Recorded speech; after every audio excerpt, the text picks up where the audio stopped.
Hello, I am Sarrah Christensen. Thank you for joining me today. I'm going to be speaking about solar arc of the lunar nodes. I was inspired to do this talk after attending a lecture at the United Astrology Conference in Chicago this May. And so I thought, I want to explore this on my own, and looked at my own chart, and I saw that I actually had this myself when my North Node had gone by solar arc to my ascendant back in 2007.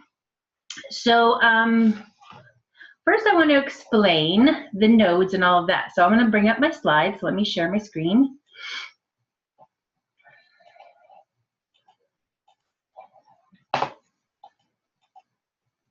Okay, there we go. So for someone who is not familiar with the nodes of the moon are, I just want to have this quick little image here to explain what it is, what they are. They're basically points in the sky. They're not planetary bodies or anything. And it is where the ecliptic of the sun and the moon, and that's where the moon touches the ecliptic of the sun, because the moon goes around the earth and we go around the sun. So the north node is when it's ascending and the south node is when it's descending. So, and as a part of evolutionary astrology, this is a key part of that in understanding where the soul is at in the arc of the life and their evolutionary. We have to also dig in by asking questions with your client or the person that you're speaking with about their life to understand where the person is from an evolutionary level. But just wanted to cover just real basic around the lunar nodes, and then we can go into a little bit more around the solar arcs. So this is, going to the next slide, I wanted to pick up on kind of, I guess you'd be called the grandfather of contemporary astrology, DeRosa, in the little book from 1971, The Planetary and Lunar Nodes. He speaks about this, the nodes and how important they are in the consideration of the whole destiny of the individual. And I like this particular quote where he says, every planet represents a particular quality of the whole life process and thus a psychological function. The nodal axis of a planet stands for the main line of stress in the development of that quality. The axis constituted by the moon nodes deals most directly with the very process of individuation. Here we see at work the forces which try to integrate the particular I and the greater self. At the north node, life is being absorbed. The substance of experience is being ingested and reduced to assimilable material. At the south node, we assimilate the contents of life automatically, effortlessly, and eliminate the refuse. Additionally, I like this quote as well, and regarding the nodes, south node, north node. It's also provided by DeRosa. It should be clear, however, that these are heliocentric positions. They refer to the intersection of the orbital planes of a planet and of our Earth. This intersection and the nodes it produces symbolize the fundamental relationship between a planet and the Earth, considered as two components in the solar system. The relationship has significance in terms of this solar system as a vast cosmic field of dynamic existence. When, therefore, we apply it to the chart of an individual human being, it should be evident that what this relationship, and therefore the planetary north and south nodes, mean in the chart should be referred to the most basic factors in that individual person, i.e. for factors that are inherent in the essential destiny of the individual. They are factors which reach deeper than the natural biopsychic functions which planets normally represent in a birth chart. Just because the planet is a moving small disk of light in the sky is something that the person consciousness can normally perceive, while the entire orbit of that planet is a cosmic fact which transcends sense perception. So you can kind of understand how important the nodes are of an individual's chart through some of what Dane is sharing here. And you can also, from the evolutionary astrology glossary as well, there's some more in-depth around the lunar nodes that you can look into. From the solar arc perspective, I wanted to bring up Frank. I attended Frank's lecture back in 2015 around solar arcs, and I'm going to weave in some of his sharings because he had it put so succinctly in his presentation that I really appreciate it. So he uses solar arc directions with transits and the lunar phases. He also finds that they're excellent at the beginning of a consultation when asking questions about key life dates to test the accuracy of the client's birth time. Solar arcs that occur early in life are also very useful to consider during a consultation when pinpointing and understanding patterns, scripts formed in childhood. I use solar arcs. I've been using them probably since about 14 or 15, 2014 and 15. And I find that they are one of the tools and techniques that I use when I'm at a fair and I have very limited time to really start up the connection with someone in their chart. I can get a lot more in depth when I have the one-on-one consultation that's an hour or 90 minutes or 2 hours. But when we only have 30 minutes or 20 minutes, sometimes the solar arcs are really relevant to pull out quick information on an individual's life that is profound and really accurate. To provide some background about the solar arcs, about what how we look at them, it's basically 1 degree equals about 1 year of life. However, the sun's daily rate of speed is about 57 to 58 minutes from May to August, so that's the slower period of rate of speed. From November to February, the rate of speed is about 1 degree to 1 degree 1 minute. So everything is based on the sun, and it's the whole chart, and then you take the whole chart and it's moving in that direction to about 1 degree a year, so it's approximate. And then 30 minutes of arc is about 6 months, and 5 minutes is about 1 month. So you can eyeball, kind of a measurement and see how it's looking as if it's coming to a particular planet conjunction, opposition, or square to, kind of make a prediction or forecast something that's potential with archetypes that are at play from a house perspective and sign.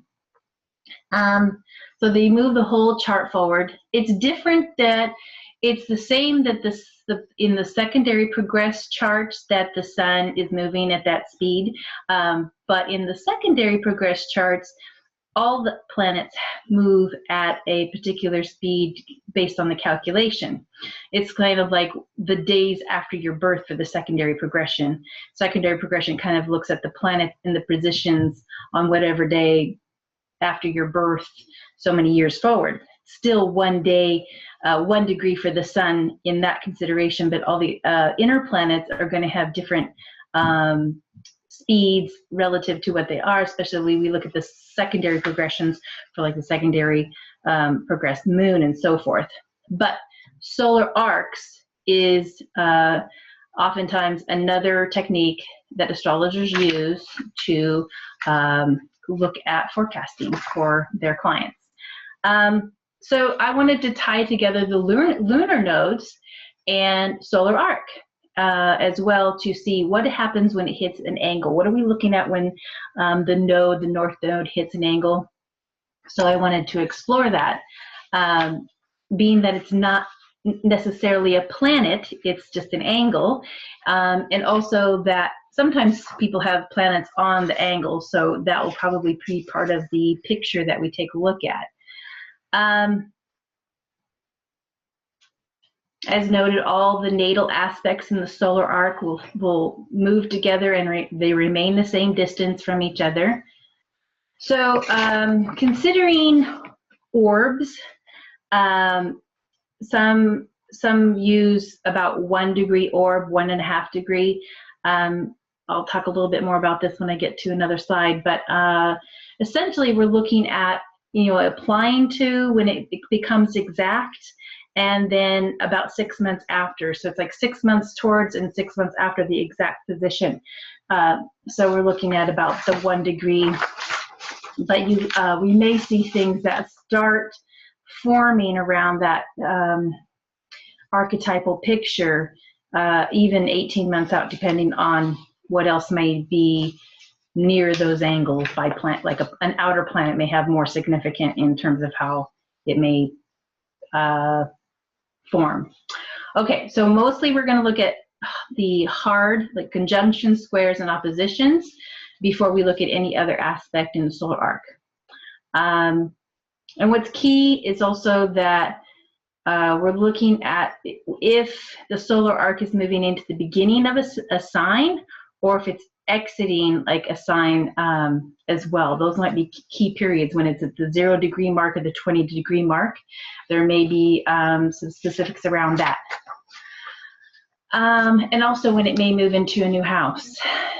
So accurate birth time is very important here for having the solar arcs work. Okay, let's see here. Another thing that Frank had discovered when he was working with solar arc directions is that because Saturn, he was noticing shadow transit. So as it moved through 30 degrees of the solar arc, Saturn would have a shadow effect in the transit coming behind it. So there was like, so you can actually look up this from Frank Clifford's work in his solar arc book about shadow transits. So I thought that's an extra thing to take a look at. I'm not going to spend a lot of time on it, but it is an interesting phenomenon that goes on with Saturn especially. So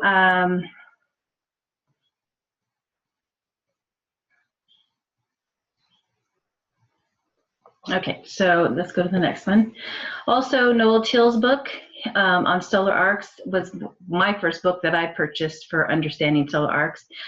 He's also produced a video series, and in that he discusses solar arcs. So he basically notes the bottom line of astrology is understanding and appreciating and applauding and supporting the human being. These planets are guides. Solar arc is magic. It's been so for thousands of years. Our objective is not the multiplicity of measurements, but the assimilation of key measurements. He calls them the big bells, big time, big loud bells ring in our lives when we have solar arcs involving the sun, the moon, or an angle.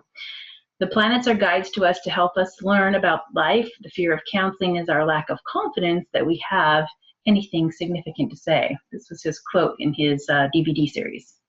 So he's done quite a bit of work for astrologers with solar arcs. And finally, out of Stephen Forrest's talk he gave at UAC, he basically put that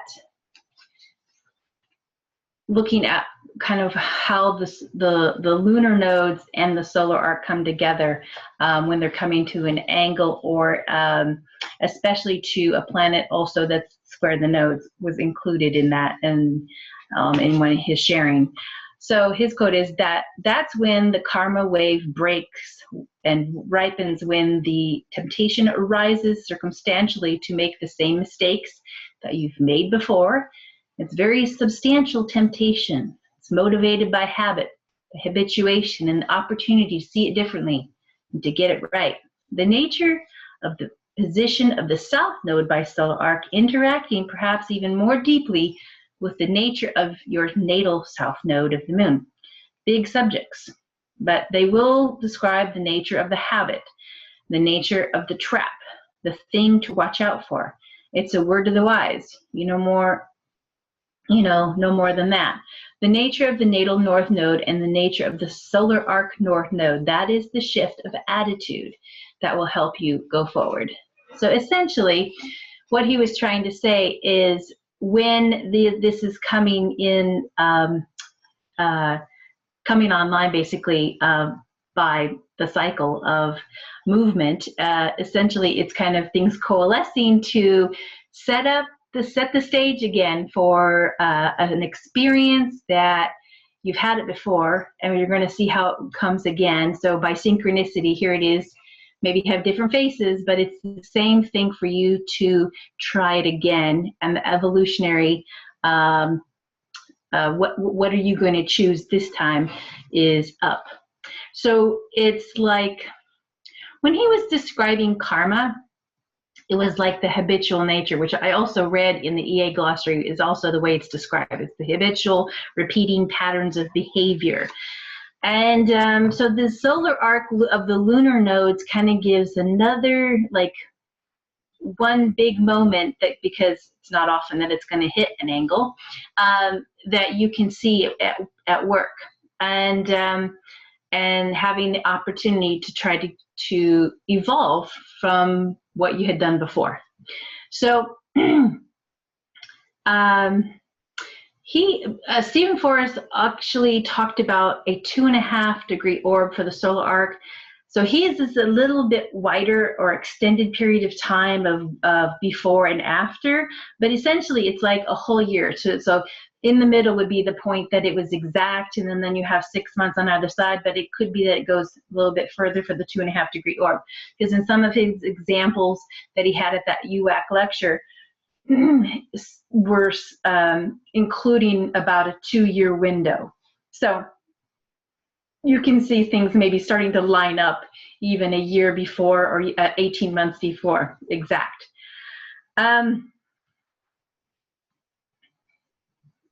So they're basically big life moments for our evolution that are definitely repeats of something from our past, our habits, our inclinations, and we're moving toward a new experience that will come in to allow us to make a new choice. We can get it wrong, so we may not get it right. And we'll just have it come back again. All right, so let me see what else I have in my notes here. What our natal moon reveals about our experience, how we may operate instinctually from our emotional perspective. So the remedy is in the North Node. So you can actually create your solar arc online at astro.com. So before I jump into examples, I want to make sure that everybody knows this. So basically, it's in the extended chart selection. You have your horoscope selected, and then you go down to the section for chart type, and you pick natal and solar arc direction, and then you can put it in for the date. But you almost have to count the degrees of the node of when it hits the angle to kind of get an estimated year that would be coming online for you. So I think that's a great starting point to explore this subject. Okay, so we're going to jump into Sheila. Are you there, Sheila? So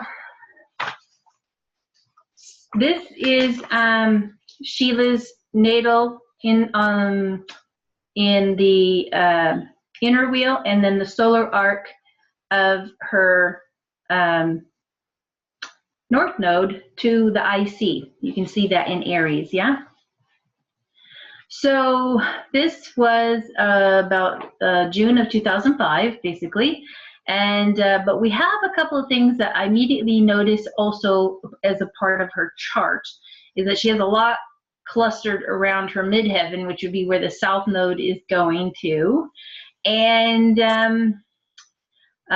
so I'd like to kind of look at what are the natal the nodes, the natal nodes. North Node is in Aquarius in the 2nd house. So the South Node is in Leo, which is so interesting because that recent eclipse was right on her South Node. And North Node. So we have a point in time. So I would probably want to look at what was going on before then, 18 months or so, like looking back into a couple of years back. So Sheila, what was going on for you? Kind of thinking about, since the North Node is starting to move towards your fourth house cusp and in Aries, with the South Node in Libra, right in between, or right next to your Venus and Saturn, right there. Can you share what was going on in your mental, your thoughts, and just in life in general? Well, the events that were going on in my life were, I just was in the midst of a huge career change. I had worked in hospice, and with my spouse at the time, I had started a company, a fundraising company called Grounds for Giving. And, but I was living in the US, I'm now in Canada, and I suddenly became fairly ill. And with our small company, I had left hospice, and our company was small enough that we couldn't really afford for me to get ill and still have health insurance. So we considered that perhaps I should move home. And one of the things that I found really interesting about this, Sarah, was that when I considered that time, I was literally surrounded by people who were either Libra, strong Libra signature, or strong Aries signature. Some of them were my children, and I ended up coming back to Canada to be with my grown children who were back here. All of them are Pluto in Libra, so many of them are Libras, and some with Aries rising. So there, you know, the issues were all there. They were right in my face. And then my husband was an Aries, and he even has Aquarius and conjunct the South Node, Mars in Aquarius. So so I really got to revisit that this past week and talk to him about this particular time and what was going on in my life and how he experienced me, because I always like to get outside information. So I think it's important to put this in context to consider how I already was in my life. So my life theme was one of stewarding pain was very important to me. My nodes are 8th house to 2nd house, and my South Node is conjunct Pluto. So, you know, there was, from the time I was small, this focus that I have, through my life, I've had watchwords. And so the phrase that I found in my journal for this time was one that I had had since I was a girl. I had come across a quote by Hugo Bassi: "Measure thy life by loss instead of gain, by wine poured forth rather than wine drunk. For love's strength stands in love's sacrifice, and whoso loses most has most to gain." So I had been a very responsible child, a parentified child. Had responsibility was a huge thing for me, and I tended, with that Venus-Saturn conjunction in Libra at the 10th there, to focus on other people. What do they need? How do I need to act responsibly toward them, so that I show up in a way that has the best outcome for everybody else, right? I wanted to serve. I'm a Virgo sun. And so looking at how best to serve the situation and best to serve the society and the other people, I was just this very responsible person. And I felt that my needs and my wishes would come last. It wasn't that I didn't care about them or didn't know about them. In fact, I knew very well what I felt, what I needed and wanted. It was just that my needs could get met when everyone else's were taken care of. So I really needed better balance in that area, but I didn't know it. And so coming home meant that I had to do my responsibility with the business over the internet and from Canada. Mm-hmm. And I experienced, as I shared with you, a very significant betrayal at the time in the business. I felt a need to speak truth to power, which is a common theme in my life, and ended up doing that. It did work out well eventually, although the business ended up dissolving. But there was just this crisis that occurred both in my external life, but also that brought me then to focus on the North Node, but the North Node was occurring at home and had to do with myself. And the awareness that I came to, which for me was really profound, was that I didn't fully show up as an authentic self in the relationship and couldn't really serve the relationship adequately without showing up as myself with my desires, my opinions, and really acting in a spontaneous way instead of what I would always do was wait and process and make sure that my emotions were balanced and I wasn't acting out of a bad impulse or whatever. So I would check myself all the time, which I think was that Saturn, operating there, but it needed to operate differently. I needed a more profound understanding of what to do in that situation. So that's really what changed for me. So what's interesting is that with the North Node coming to the 4th house angle, you're having to move to Canada. So that's kind of going home. And that's like the move that it's asking. That's what it's kind of asking, is like, that's the remedy, is to go home, to be independent, to show up for yourself, which is interesting because you had to do that for your health. It's almost like forced a little bit on you. Right. Yeah. And at the same time, by trying to manage the business and all of that, it was going through challenging relationships of change that were happening. So there's a release mechanism going on in that public life persona that you had built with. Right. In the career even. Yeah. Yeah, in the career. Yeah.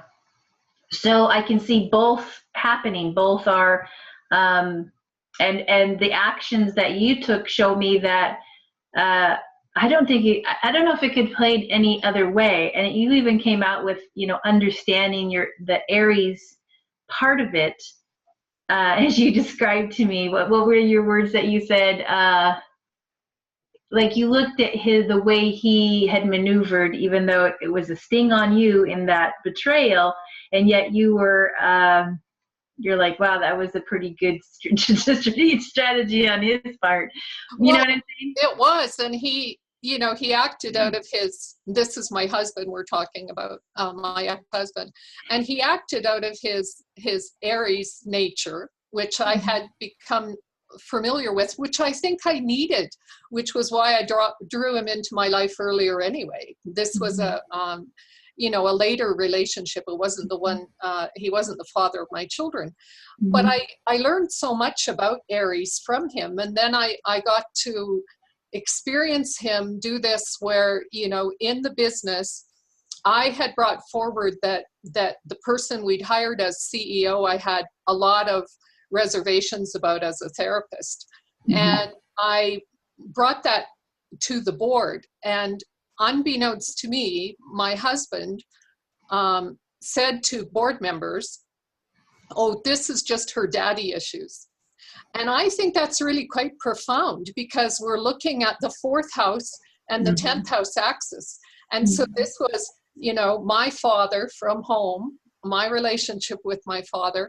Now, I had done an enormous amount of work over the years, so I knew it wasn't my daddy issues that were at play in this. In fact, I'd done some more work when I went home about resolving family of origin stuff, because we're always working on it, right?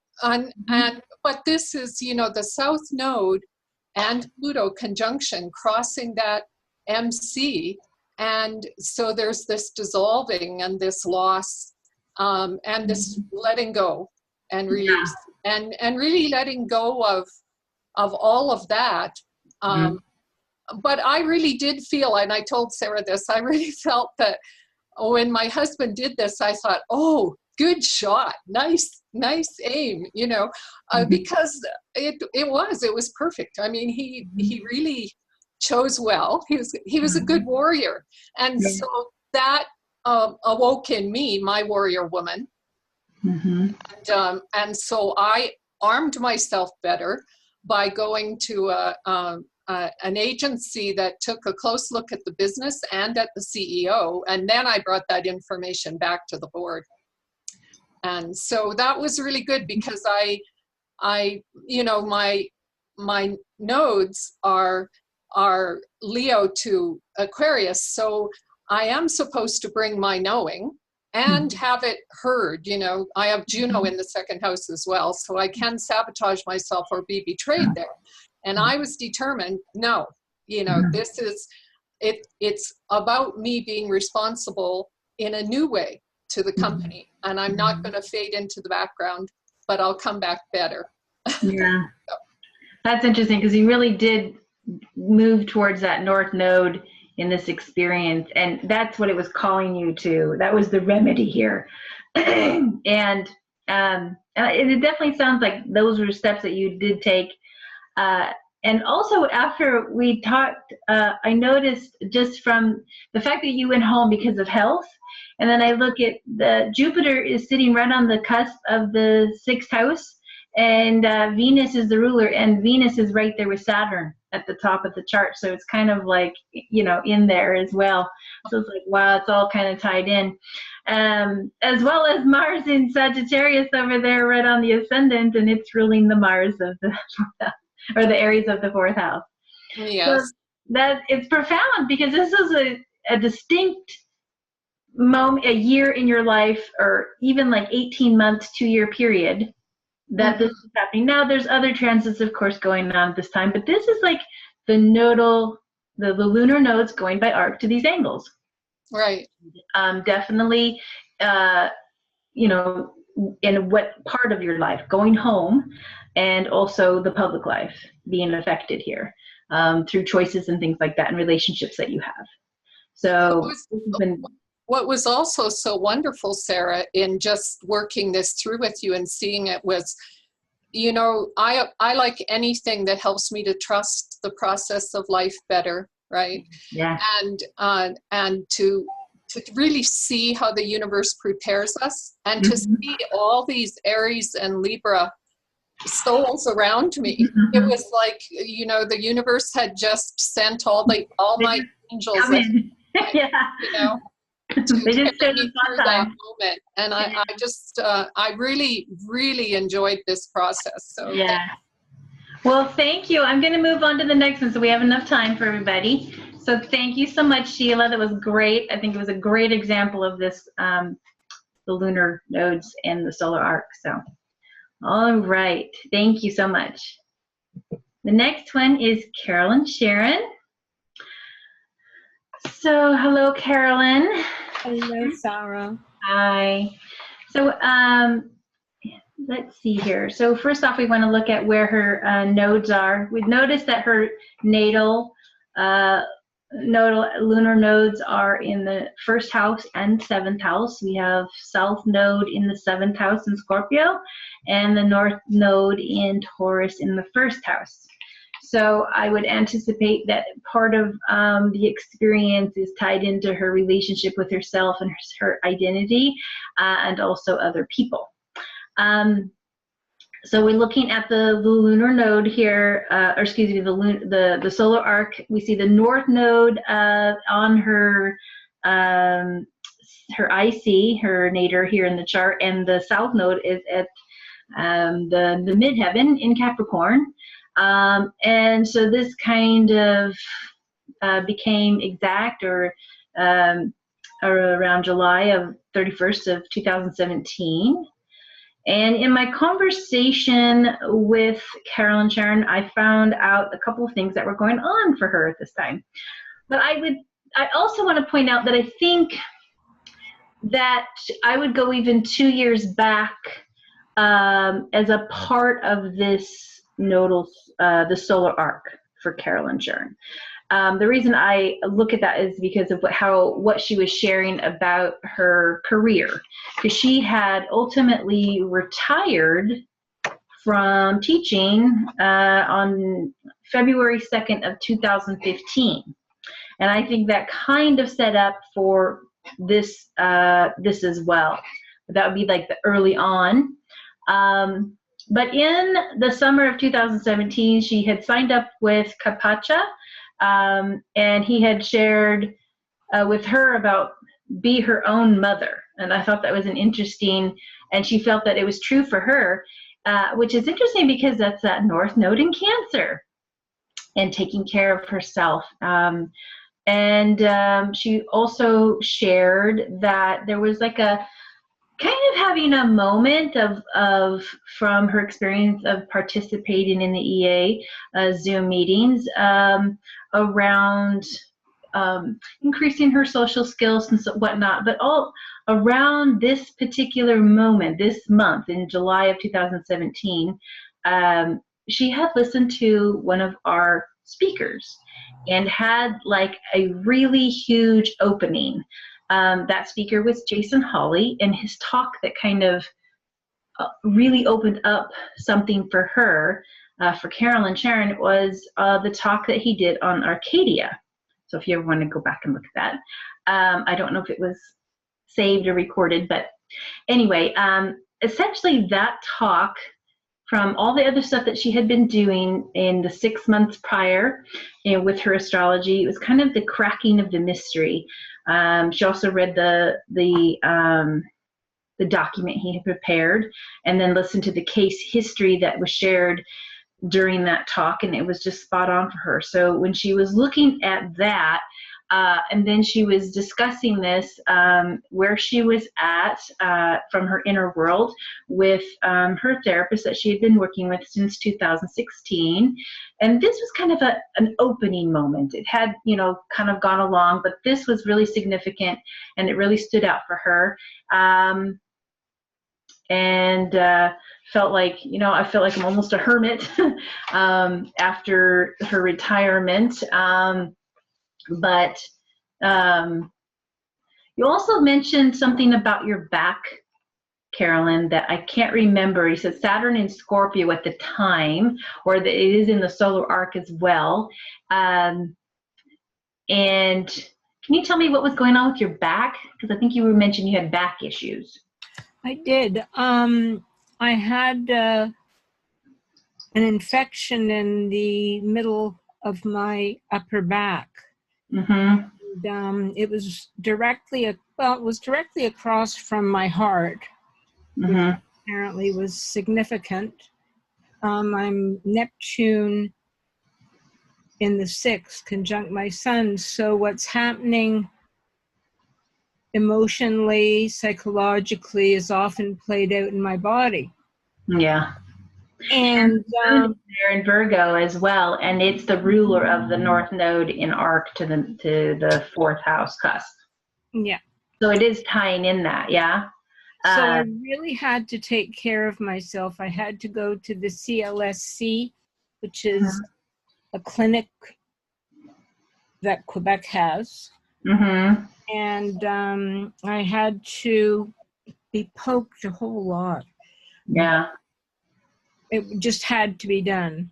But that was the hard part, right? Like I kind of think of the back issues as part of the Capricorn storyline, and you're having to deal with that, and that's difficult, and that's kind of the releasing process. But the North Node in the Cancer is more, I'm having an opening in my mental about myself and how I take care of myself, and it's okay to ask for help. I remember you saying that, and I was like, yes, that's a big one. Sometimes for some of us who don't like to ask for help, but Cancer is about taking care of self, and sometimes that means we have to ask for help to help take care of ourselves, especially if we're incapacitated, for back or whatever. And this is a big part of it, but it kind of grew. Like, you kind of came up to the moment where you had this huge awakening moment, understanding that there's more here. I really have value in my life. I value my life now more than I thought before. And you shared that, and that you were increasing like what you were getting out of the experience of participating in the astrology discussions was creating openings for you about that part of yourself, and that create how you take care of yourself and how you thought about yourself. And we had a talk somewhere in the past where I was talking about Jupiter transiting your 7th house just by transit. I was like, oh yeah, stuff will be coming up for you for sure with Scorpio, Jupiter and Scorpio. And you was like, yes, indeed, that was taking place.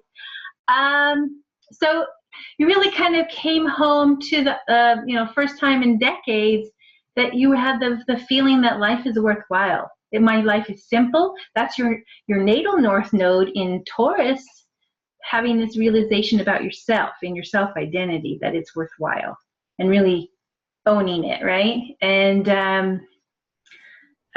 feeling self-sufficient in your retirement by paying your own mortgage and the internet and all of that, but you have to be simple, not to overdo it, right? And learning how to trust. I mean, that's another Cancerian theme, right? About what's safe and what's not safe about trusting. Yeah. And so kind of growing in that you felt more spiritually supported in the process. Yeah. So let me see here. Oh, you also mentioned that when we were having our discussion about this, that you better understood your balsamic moon of your natal signature, like the balsamic moon and sun,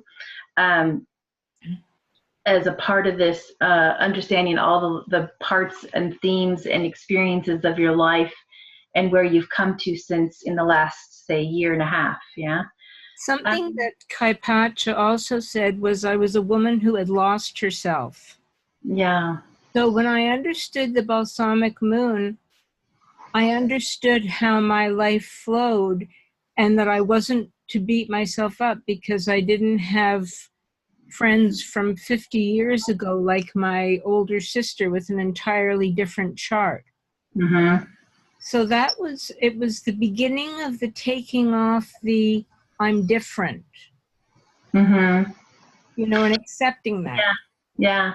And most recently last year also, you had Uranus transiting your ascendant, and you'd mentioned that you kind of had like sharing with Alan Oken that you'll experience more you than like more me than I've ever been, kind of statement there, the uniqueness of who you are as an individual, and definitely that's showing up since this kind of opening that happened, right? And you had the conversations with your therapist that you could share, maybe not specifically of the astrology, but the understanding of the archetype. Oh, yeah. If I can't talk about everything in my life to him, then I go somewhere else. Oh, so he's really good and open just to listen to everything. That's good. Or I couldn't stay if I had to pull what I believed or what had happened about my woohoo life, because I don't think he's very woohoo. He might be. I think he's spiritual, but I don't know how. I don't know. Right. Because the sessions are about me. Right. So let's see here. What else? Because the North Node was coming to your 4th house, in the 4th house angle cusp, we'd also chatted a little bit about your family, that like your daughter and your daughter's father a little bit, which I think is a part of this as well. That you kind of, during that period of time that you were suffering from the back issues and having to ask for help, and how that he did help, and Sarrah, your daughter also. I think that's a part of this as well, because it's kind of opening up enough to trust, to allow someone in to do, even though they are family, because sometimes some of us shut down all the family that we ever had to be in that protective Cancer mode, you know. But I think there's the more that you found trust in yourself and in your own inner world, the more it showed up on the outside, because you were going through that process inside, right?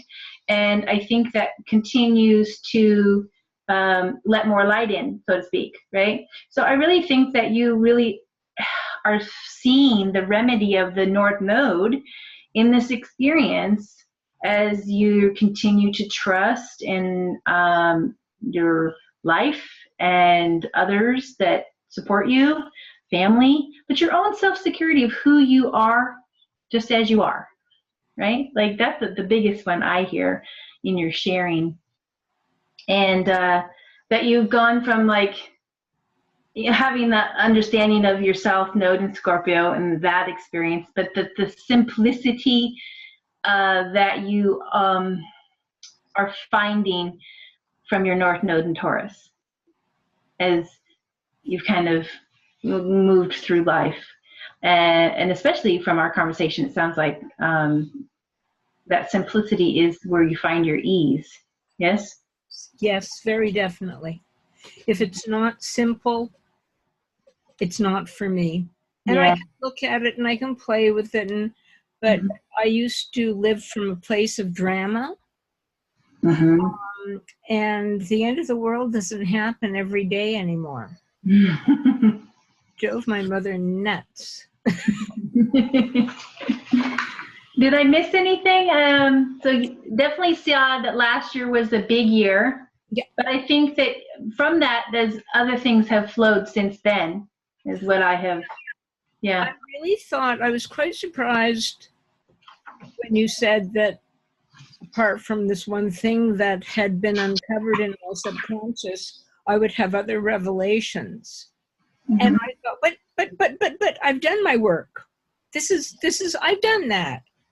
And no, and it's getting less hard to acceptable. I wouldn't say easy. It's, I guess, from the EA Zoom, from learning about skip steps, it is what it is. And there's, you know, you can do it or not, but not doing it certainly doesn't make it easier. So, yeah. Perfect. Yeah. Thank you. Oh, one last thing that I forgot to mention. We talked about your back, but you also went through pneumonia. Yeah, I had to almost die last December, January, before I figured out that I had to ask for help. And it was one of the psychic connections. I phoned for painkillers so I could cough. One of my doctors, who's a friend's husband, phoned back and said, get to an x-ray. And that was like, you've got to start asking for help. It was, again, a deeper layer. It was like getting it. I was getting a lot of stuff, but I really hadn't got the necessity to balance the codependency and the justifiable, I'm a human being and I need some help. So that's been a really, really important, and people did come through. It was, I didn't, anyway, just that. But and since then, more and more light is being shone on the areas that I suppressed. I've had more teachers, at least 3 or 4 of them through the EA Zoom meetings, who have so nailed, who have said in so many words, this is. And it's like, it just rings, it's so authentic what they said about, I was shocked. I don't think that I've ever thought life was worth living.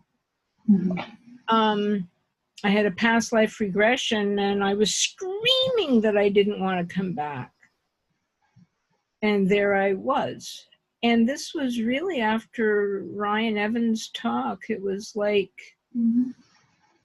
it was, yeah, this is. And I've always wanted it to be worth living, but I couldn't find a place where that could be true for me until Jason and the Arcadian myth and all the other, like I've had, that's another thing that Alan was going on about, was all the teachers I've had.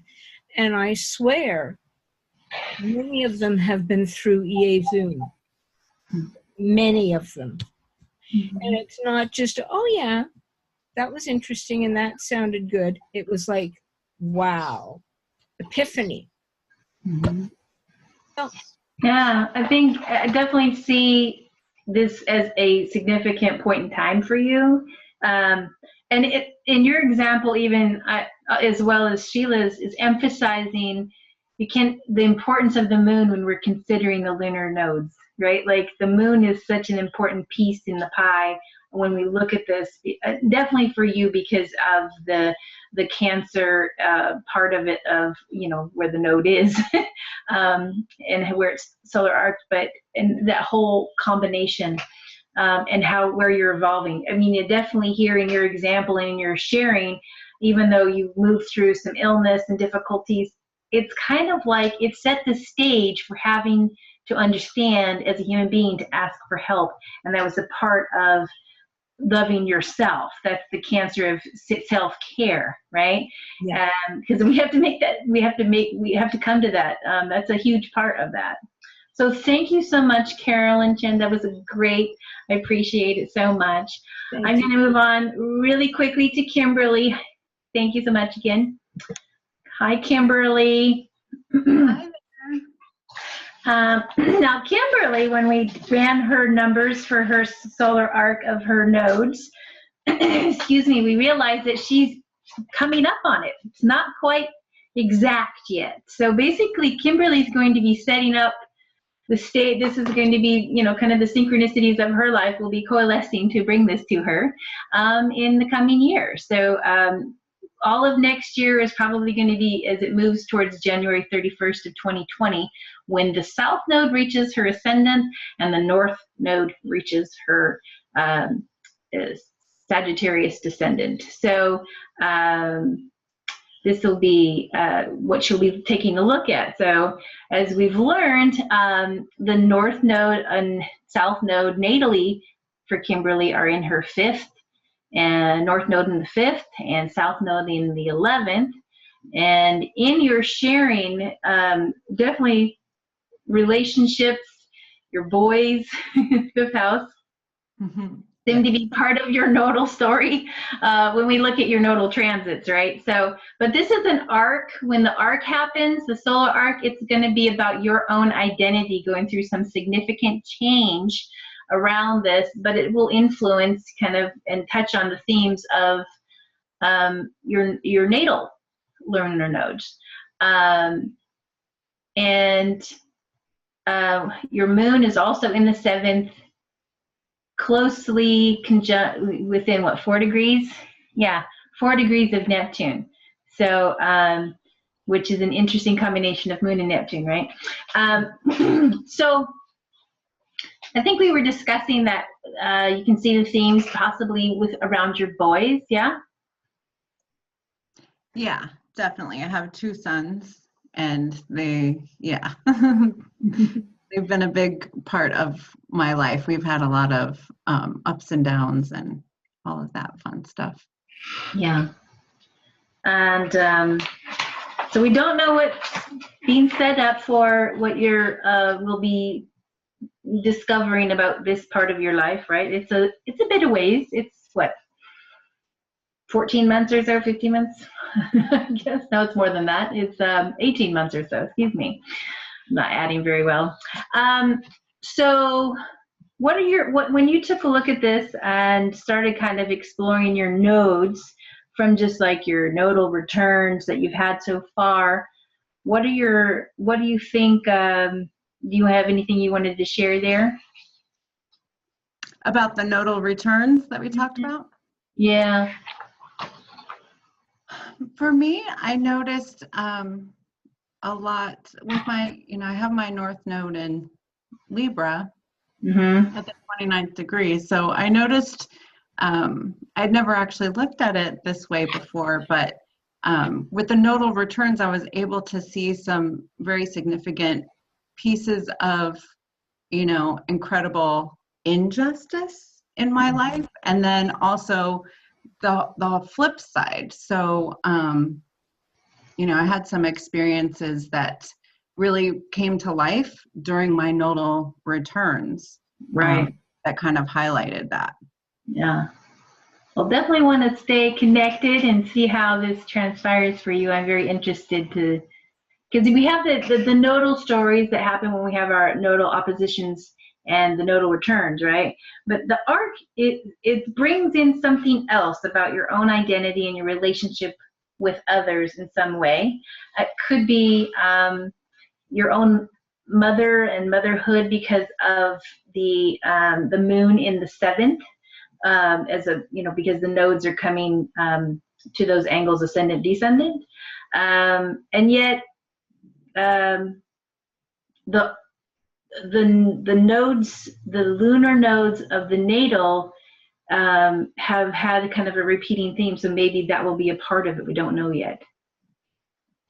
It seems when you shared about your moon that you could tie a little bit with your own motherhood experience there, and that's why we kind of in our sharing of our conversation looked at the potential that the storyline may continue while they may be the souls that are participating with you in this evolutionary moment, right? So we'll definitely stay in touch and see how that goes. But it's good to kind of take a look at it, like what's coming down off in the distance, a year and a half out. But this is like a really important experience of understanding your what you're trying to evolve towards. Yeah. Yeah, definitely. Yeah. Do you have anything else you wanted to share? I know because we don't have like specifics of it happening yet and understanding that, but we have insights of where in the life it's going to be and some insights around the nodal story from your history that you've had and experience and understanding those particular moments in time. But anything else you want to share? I'm starting to go through a lot of things right now, and it's hard to tell because Pluto is and Saturn are transiting. I've been having fun with my whole life lately in that 8th house. Yeah. And I know we're about to wrap up too, but with the moon right there in the 7th, and I am definitely seeing themes with being a mother and my identity as a mother and kind of transitioning. Both of my boys they're 10 years apart. So I have an adult son and I have a younger son. And, around that time, my younger son will be, kind of getting close to high school. Mm-hmm. So, and we've had a lot of issues I've been very consumed with both of their health this year already with some new developments that have been coming to light. So I'm curious to see if that's kind of how this kind of plays out. Okay. Well, we'll definitely be tuned in. So thank you, Kimberly, for sharing. And thank you, CarolynSharon, and thank you, Sheila. I think we are out of time. I just wanted to say thank you, everyone, for letting me share about solar arc lunar nodes, the lunar node solar arc to an angle. And you can also do this with planets, significant planets as well, especially planets square the nodes. So thank you for the time today. Great. Thank you so much, Sarah. That was amazing as usual. Thank you to your volunteers. We look forward to seeing you next time. Would you all please thank Sarrah Christensen? Thank you so much. Thanks, Sarah. Excellent, of course. Yes, as always. Brilliant, Sarah. Thank you. Thank you. Thanks, Sarah.